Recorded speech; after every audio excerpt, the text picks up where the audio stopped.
સુધી મહેનત કરીશ. કારણ કે મને લોકોએ વોટ આપ્યું છે, લોકો થકી હું છું અને લોકોના પ્રશ્નો હોય એ ઉકેલવાની ધારાસભ્યની જવાબદારી. એટલે પાર્ટી જેને ટિકિટ આપે એમાં પછી મારે રોજ છું એને જીતાડું, બરાબર ને? એટલે મહેરબાની કરીને કોઈ અબોલા ના કરતા મારી જોડે, પાર્ટી નક્કી કરવાની.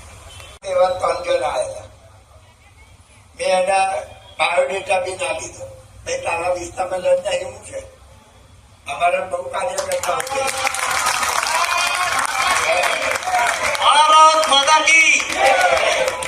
બહારથી કોઈ આવે તો લડવાનું હોય, આપણે બધા વિરોધ કરવાનો. આજે જો ભાઈ મહેનત આપણે કરી છે, આપણે બધે ફર્યા છે, આપણે મોટરો બસ ભરી છે, આપણે બધું જે પાર્ટીએ જે કીધું છે આપણે કર્યું, તો આપણાને ચાન્સ મળવો જોઈએ. એટલે